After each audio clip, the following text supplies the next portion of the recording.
어, 2026년도 6월 10일자 기사. 정청래 이 대통령이 때릴수록 호재, 핍박받을수록 이미지 차별화. 정청래를 좀 이번에 선거가 내가 보기에는 이재명 대통령의 부동산 정책이 실패에 따라서 표를 안 줬다, 나는 그렇게 보거든요. 미주당 의총 정청래 대표의 사퇴 요구 논평.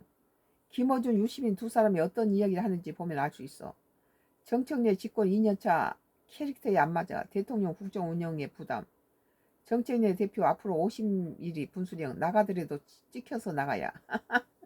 찍혀서 나가면 추극지심으로 오히려 지지율이 높아질 수 있죠.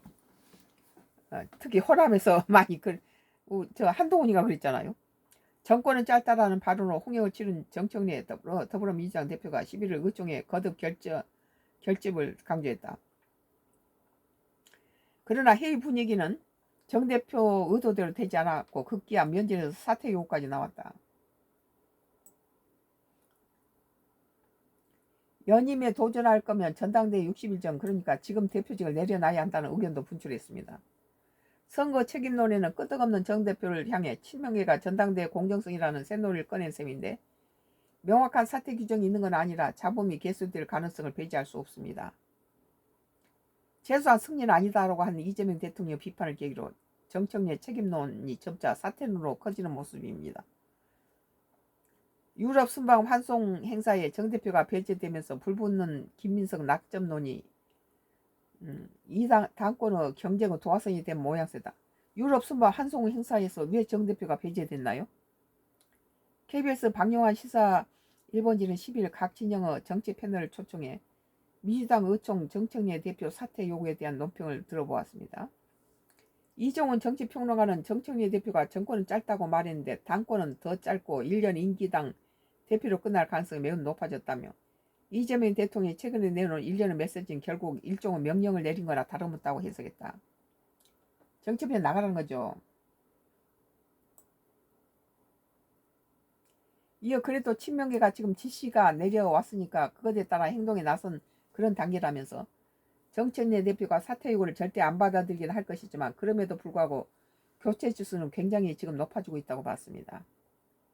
그리고 정권 재창출에 성공하려면 박근혜 전 대통령처럼 이명박 전 대통령 시절에 핍박을 받고 내부에서도 핍박을 받고 차별화하고 그래야 한다는 설이 한동안 돌기도 했는데, 정청래 대표는 지금 그 그림을 그리고 있다면서 지난 1년 동안 명청대전 애열을 한 단계라면 이번 전당대회에서는 아마 굉장히 세게 붙을 가능성이 높고 그 과정에서 이재명 대통령이 행동에 나선 거니까 본인한테 더 잘 될 거라고 생각할 것이라고 분석했다. 또한 그래서 설령 안 되더라도 장렬하게 전사했다 이런 식의 이미지를 남기려 할 가능성이 높은 데다가 이재명 대통령 지지율이 내려가기 시작했는데 아마 굉장히 긍정적 신호로 보고 있을 것이라며 조기 레임덕으로 접어들 수 있다는 판단을 전제로 해서 계속 앞으로 징후를 해나가지 않을까 전망했습니다. 김수민 정치평론가는 이재명 대통령이 당대표 시절에 연임을 했었을 때도 일단 사퇴하고 연임을 했기 때문에 의원들 중 다수가 정청래 대표가 일단은 물러나야 한다는 데 의견을 같이 하고 있다면서, 그런데 정청래 대표가 받아들일지 말지는 고민이 있을 것 같다고 말했다. 만약에 지금 이재명 정부가 일가구 1주택이라든지 뭐 농지라든지 다주택자에 관한 것은 성공했다 보는데 이 부동산 정책에 대해서 계속 지금 상태로 끌고 간다면은 연임이 안 되죠. 문재인 정부하고 유사하게 지금 가고 있어요. 문재인 정부가 코로나 그 때인데도 불구하고 굉장히 잘했거든요. 근데 이제 뭐 강남 죽이기 뭐 1가구 1주택까지 뭐 엄청난 세금을 물리고 그랬죠.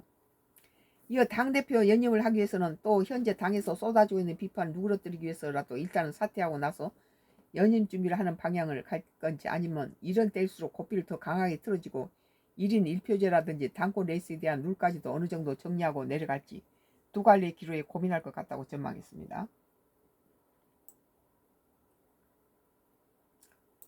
그리고 정권은 짧고 국민이 영원하다는 얘기는 2022년에 본인이 노사모의 활동 당시 그 얘기를 했는데 적어도 이재명 대통령과 전면된 건 아니다고 선을 그으면서 2002년 당시 김민석 총리는 정몽준 후보를 지지하면서 민주당을 탈당했던 그 시기여서 내가 민주당의 정통이라는 신호를 보낸 동시에 김민석 총리와 확실하게 각을 세우는 행보를 택한 것이라고 설명했다.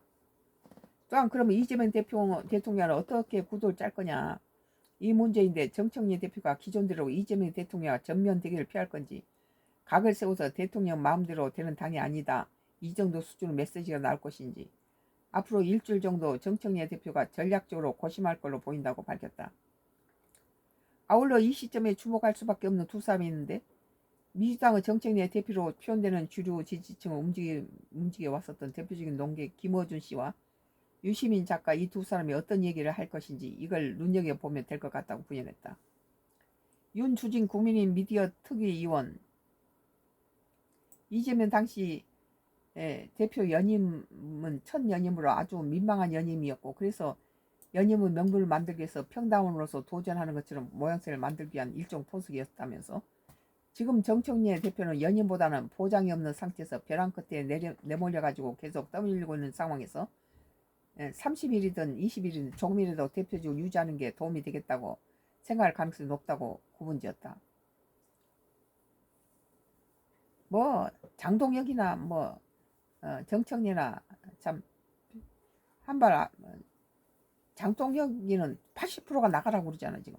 근데 안 나가고 있는데, 이어 정말 중요한 문제가 공소 취소 특검인데, 이재명 대통령 입장에서는 앞으로 2달 정도밖에 시간이 없다며, 만약에 정청래 대표가 연임을 하며 공소취소 특검법 물 건너 가는데 정청래 대표의 입장에서는 하나 무기가 필요하고, 이재명 정부 막강한 정권 각을 세웠을 때 협상 카드가 있어야 하는 게, 그게 바로 공소취소 특검이라는 게 논점을 제기했다.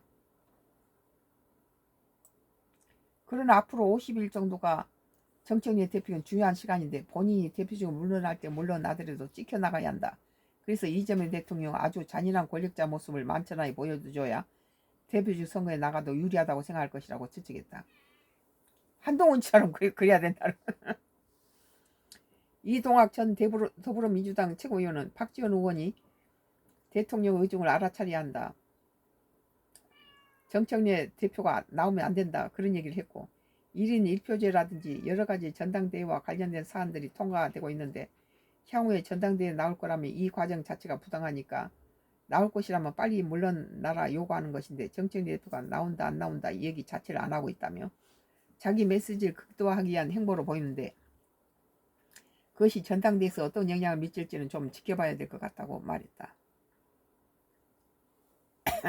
이어 집권 1년차 때는 정청래 대표와 같이 아주 선명한 가치를 내걸고 작업을 완수할 수 있을 적임자라고 해서 당원들이 상당히 소구력이 높았던 것이고, 그래서 정청래 대표가 1년 동안 일정 부분 많은 성과를 올렸지만, 집권 2년차를 맞아서는 대통령께서 이제 일종의 캐릭터에 대한 이야기를 하면서 더 넓은 그런 얘기를 하고 품을 더 크게 안아야 한다고 요구하고 있다고 맥락을 설명했다.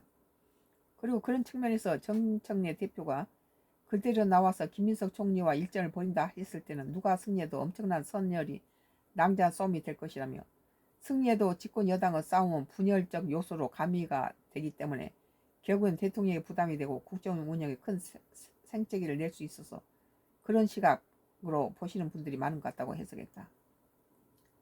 정청래하고 이제 몰아내기 위해서 김민석을 내보냈던 거죠, 총리를. 이재명 사람을. 오늘 KBC 광주방송, 정청래 이재명 때릴수록 호재, 핍박받을수록 이미지 차별화, 2020년도 6월 12일자 기사였습니다. 나는 그 장동혁이가 좀 나가줬으면 좋겠어요.